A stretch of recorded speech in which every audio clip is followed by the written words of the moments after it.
Assalamualaikum warahmatullahi wabarakatuh. Kami dari kelompok 9 akan mempresentasikan tentang analisis laba. Sebelumnya, kami akan memperkenalkan diri. Saya Atas Septia Puspitasari NIM 098 sebagai moderator dan pemateri 1.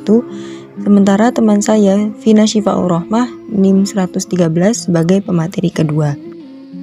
Untuk rumusan masalah di sini yaitu pengertian dari analisis laba kotor, apa saja faktor yang mempengaruhi laba, dan manfaat dari menganalisis laba. Pengertian analisis laba. Laba atau keuntungan merupakan salah satu tujuan perusahaan dalam menjalankan aktivitasnya. Pihak manajemen selalu merencanakan besar perolehan laba setiap periode yang ditentukan melalui target yang harus dicapai. Di samping itu juga, dengan adanya target yang harus dicapai, pihak manajemen termotivasi untuk bekerja secara optimal.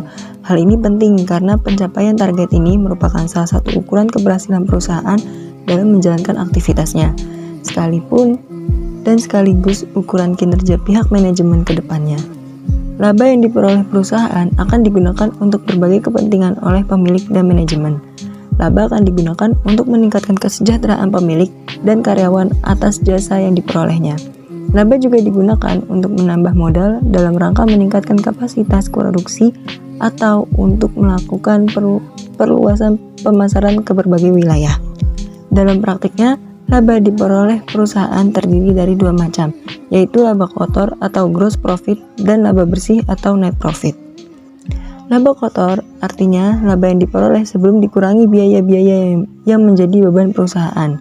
Artinya, laba keseluruhan yang pertama sekali perusahaan peroleh. Kemudian laba bersih merupakan laba yang telah dikurangi biaya-biaya yang merupakan beban perusahaan dalam suatu periode tertentu termasuk pajak. Sehingga secara umum pengertian dari analisis laba kotor yaitu analisis yang digunakan untuk mengetahui jumlah laba kotor dari periode ke satu periode, serta sebab-sebab perubahannya laba kotor tersebut antara dua atau lebih periode.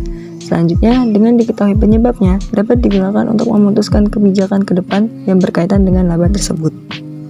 Kemudian, data yang dibutuhkan untuk melakukan analisis laba kotor yaitu target yang telah ditetapkan, pencapaian hasil laba dalam periode tersebut, dan laba pada beberapa periode sebelumnya.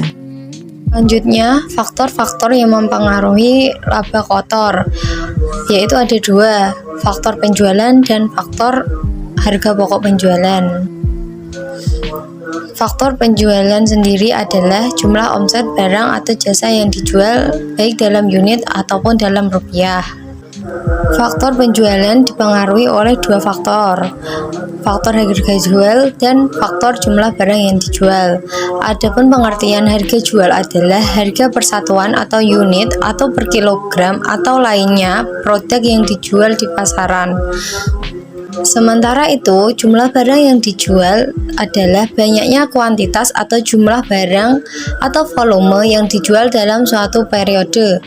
Selanjutnya, harga pokok penjualan. Harga pokok penjualan adalah harga barang atau jasa sebagai bahan baku atau jasa untuk menjadi barang dengan ditambah biaya-biaya yang berkaitan dengan harga pokok penjualan tersebut.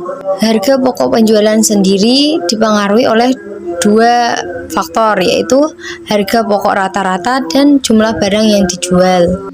Selanjutnya, manfaat analisis laba kotor antara lain yaitu untuk mengetahui penyebab turunnya harga jual, untuk mengetahui penyebab naiknya harga jual, untuk mengetahui penyebab turunnya harga pokok penjualan, untuk mengetahui penyebab naiknya harga pokok penjualan sebagai bentuk pertanggungjawaban bagian penjualan, sebagai bentuk pertanggungjawaban bagian produksi, sebagai salah satu alat ukur untuk menilai kinerja manajemen dan sebagai bahan untuk menentukan kebijakan manajemen untuk kedepannya. Sekian presentasi dari kelompok kami, kurang lebihnya kami mohon maaf, dan bila ada pertanyaan silahkan teman-teman bisa bertanya di kolom komentar. Wassalamualaikum warahmatullahi wabarakatuh.